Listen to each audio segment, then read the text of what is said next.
pessoal, retornando aí, vamos falar agora do exercício 4, que sobre a questão do ponto, né? O ponto referente ao seno e cosseno de número real, certo?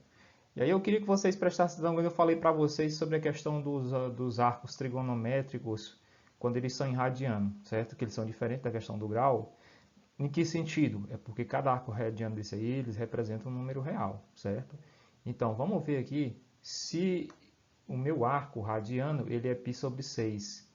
Qual o ponto que o representa? Aí, vamos ver como é que funciona essa historinha aqui, viu? O que eu vou fazer? Lembra lá que eu falei que era o seno de t e o cosseno de t? Pois é, a gente vai calcular aqui o seno de t. Mas quem é t? Tá aqui, pessoal, lembra só.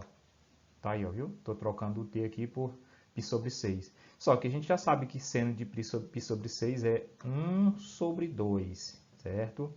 E o cosseno de π sobre 6, como vocês podem observar aí, vai ser raiz de 3 sobre 2. Nessa situação aqui, o que acontece? É que nós temos, então, um ponto que corresponde àquele número real lá, certo? Nesse ponto aqui vai ser o cosseno, a primeira ordenada x, que é o eixo x, e aqui vai ser o seno, porque fica no eixo y, certo? Então é isso aí, certo? Agora vamos ver aqui essa situação que era bem interessante. O arco agora ele é negativo, tá bom? Bom, e o que nós vamos fazer então, professor? Bom, vamos fazer o seguinte, vamos aí seno de t, certo? Só que o meu t agora é menos π sobre 3, e eu tenho que fazer esse arco deixar de ser negativo e ele passar a ser positivo. Então, o que eu peço que eu faço? Eu vou pegar a volta completa, que é 2π, e vou tirar esse arco π sobre 3. O que acontece? Fazendo aqui, como isso aqui é um número misto, eu vou pegar aqui e vou multiplicar esse 3 por 2, que vai dar 6π, certo? Mantenho o numerador aqui, que é π, lá, tá bom? Tá vendo? Mantendo ele aqui. E o denominador, que é 3. Só que quando eu pego 6π menos π, vai dar 5π sobre 3. Tá aqui, ó, 5π sobre 3. E aí, o que eu vou fazer? Bom, pessoal, só um detalhe. Eu vou fazer a redução desse negócio aqui lá para o primeiro quadrante, certo?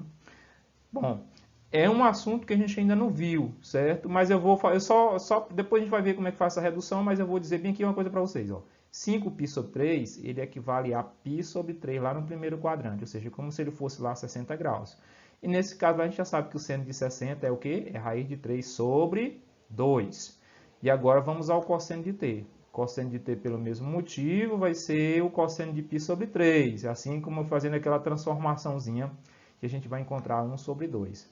Representando, então, o ponto que representa a extremidade desse arco lá no ciclo trigonométrico, nós vamos ter cosseno, que é 1/2, e seno, que é menos raiz de 3 sobre 2. Mas, professor, mas lá deu positivo, deu raiz de 3 sobre 2. Tá vendo aqui, ó? Tá vendo? Pois é, pessoal, mas não vai ser. Por que não vai ser?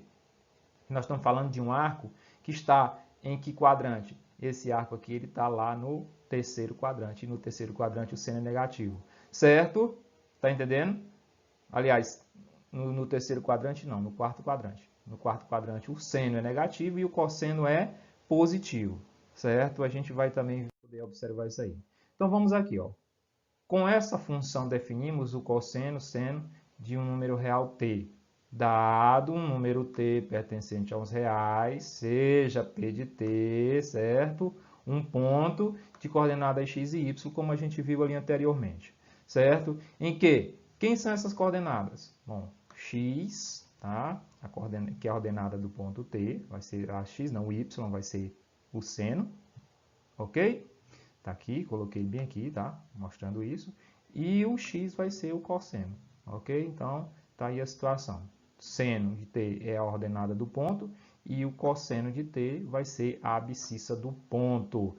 E aí nós temos também a questão da tangente, viu, gente? Nós temos a questão da tangente, que também vale, se vale para o seno, vale para o cosseno, então nós vamos ter a tangente. Podemos calcular também a tangente de t. É só pegar a razão entre o seno e o cosseno de t, certo? Lembrando que t tem que ser diferente de zero, que a gente está falando dessa situação aí, ok? Depois a gente explica essa situação também. Agora vamos ver o detalhe, ó. Tá vendo esse arco t aqui, ó? Tá vendo? Ok? Ele parou aqui, ó, certo? Quando ele para bem aqui nesse ponto aqui, meu arco vai parar aqui. Nesse ponto aqui, nós vamos ter um valor para o cosseno, que vai ser cosseno de t, e nós vamos ter um valor para o seno, que vai ser isso aqui, ó, que é o seno de t, certo? E é por isso que todo número real vai ter essas observações aí que eu estou falando, ok? A gente para por aqui e vamos continuar na próxima aula, beleza?